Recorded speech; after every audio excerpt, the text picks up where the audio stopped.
और चेतावनी भी देते हैं यहाँ के वैशाली के डीएमएसपी सर को।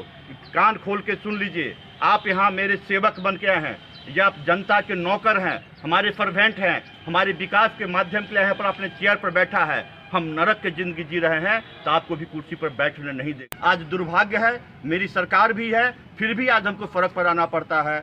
खून पसीना दे करके हमने सरकार को बनाया है, हमने खून दे करके पार्टी को सींचा है, और कोई पार्टी को कमज़ोर करने का, पार्टी को बदनाम करने का कोशिश करेगा तो हम बर्दाश्त नहीं करेंगे। और बता दें, चुनाव में हम खून देने वाले हैं, कोई सामने है तो दूध पीने वाला है। हम असली भारतीय जनता पार्टी मैं हूँ, कोई सामने है तो नकली भारतीय जनता पार्टी। नमस्कार, मैं धर्मपाल और आप देख रहे हैं इस वक्त यंग इंडिया न्यूज। अभी हम वैशाली जिले के हाजीपुर प्रखंड रामप्रसाद चौक से सर्किट हाउस के निकट निकलने वाली सड़क पे हैं, जहां बीजेपी के कद्दावर नेता धान रोपने का काम कर रहे हैं। धान का पेड़ आज सड़क पर रोपने का काम किए हैं।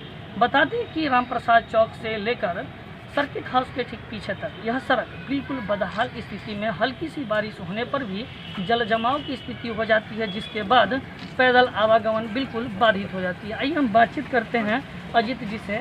आज धान रोपाई का कार्यक्रम किए हैं, क्या कुछ है? आप कद्दावर नेता हैं बीजेपी का, लगभग 20 वर्षों से भाजपा विधायक है हाजीपुर। विकास की रोशनी फैलनी चाहिए। हमारे लोकप्रिय प्रधानमंत्री जी ने पूरे देश में विकास किया है। बिहार के लिए भी पैसा दिए हैं, हाजीपुर के लिए पैसा दिए हैं, लेकिन इसका समुचित विकास नहीं हुआ है। और आज रामप्रसाद चौक से लेकर के NH-19 तक भाया सर्किट हाउस लोग नरक की जिंदगी जी रहे हैं। यहाँ गड्ढा बना हुआ है, गड्ढा में सड़क है, सड़क में गड्ढा है, ये कहना मुश्किल है। आज मजबूर होकर के प्रशासनिक अधिकारी को पत्राचार करके यहाँ के पब्लिक थक गए। बार बार हमको कहते थे कि आपकी सरकार है, हम अपनी सरकार तक कान में आवाज़ पहुँचाएंगे। और किसी व्यक्ति को भी हमारे लोकप्रिय प्रधानमंत्री जी के विकास के कार्य को रोकने का अधिकार नहीं है। वह विरोध स्वरूप आज यहाँ के जन आवाम सब लोग रामप्रसाद चौक से NH-19 तक के लिए धान रोपने का काम सड़क पर कर रहे हैं। हम प्रदर्शन के माध्यम से सोई ही प्रशासन की निद्रा भंग करना चाहते हैं और चेतावनी भी देते हैं यहाँ के वैशाली के डीएमएसपी सर को। कान खोल के सुन लीजिए, आप यहाँ मेरे सेवक बन के आए हैं या आप जनता के नौकर हैं, हमारे सर्वेंट हैं, हमारे विकास के माध्यम के लिए यहाँ पर अपने चेयर पर बैठा है। हम नरक की जिंदगी जी रहे हैं तो आपको भी कुर्सी पर बैठने नहीं देंगे। हम यहाँ के आज प्रदर्शन के माध्यम से जनप्रतिनिधि लोग को भी कहना चाहते हैं, हम रिक्वेस्ट करना चाहेंगे पारस जी से, आप मेरे लोकप्रिय सांसद हैं, आइए एक बार बदहाली देखिए। आप एक बार देख लेंगे, मुझे लगता है कि आपका भी हृदय पिघल जाएगा और जो जिंदगी ये नरक का जिंदगी है उससे लोग को मुक्ति मिलेगा। आपको हम बता दें कि इतनी नरक, और ये बदहाल की कोई बीमार पड़ जाए, यहाँ एम्बुलेंस नहीं आ सकता है, डॉक्टर नहीं आ सकते हैं, न कोई हॉस्पिटल जा सकता है। भगवान भरोसे यहाँ के लोगों का ज़िंदगी है। यदि कोई बीमारी यहाँ तो लोग दम तोड़ देंगे, लेकिन हॉस्पिटल नहीं जा सकते हैं। इस परिस्थिति में मैं आवाज़ उठाता हूँ। मैं भी, लोग कहते हैं कि आप सरकार में हैं, हम सरकार में हैं, और मेरे केंद्र सरकार दिया हुआ पैसा बीच में कहाँ ख़त्म हो जाता है। हम सरकार को बदनाम नहीं होने देंगे। आज दुनिया के लोकप्रिय प्रधानमंत्री को कोई उंगली नहीं उठाए और विकास की रोशनी यहाँ तक क्यों नहीं पहुँच रहा है।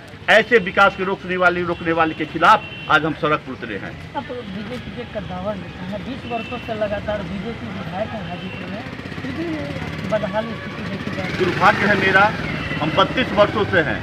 माननीय लालू प्रसाद जी मुख्यमंत्री थे, RJD का सरकार था, उस समय में इस सड़क पर और धरना प्रदर्शन के माध्यम से, उस समय हम विपक्ष में थे, सरकार में नहीं, तो धरना प्रदर्शन के माध्यम से अपनी आवाज़ उठाते थे। आज दुर्भाग्य है, मेरी सरकार भी है, फिर भी आज हमको सड़क पर आना पड़ता है। और सड़क पर आकर के और विकास करने के लिए, बदहाली रोकने के लिए, लोगों की समस्या दूर करने के लिए एक बार क्या 1000 बार भी हमको सड़क पर आना पड़ेगा। हम आएंगे और समस्या से लोकतांत्रिक तरीके से महात्मा गांधी का दिया हुआ जो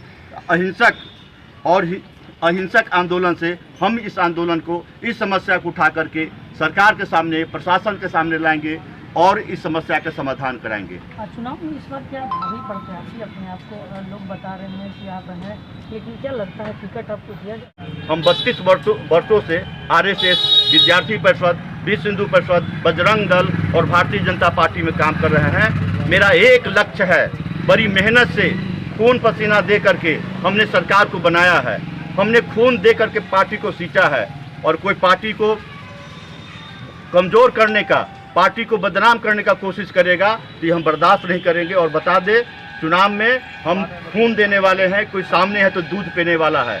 हम असली भारतीय जनता पार्टी मैं हूँ, कोई सामने है तो नकली भारतीय जनता पार्टी है। और इस हालात को देख करके मैं यहाँ से चुनाव लड़ूंगा। और ये जो विकास की रोशनी है, मैं हाजीपुर को भी बेंगलोर और चंडीगढ़ की तरह सुंदर बनाने का संकल्प लिया है और उसको पूरा करने का लक्ष्य इस माध्यम से होगा। क्या आपको बीजेपी से टिकट नहीं दिया जाता है?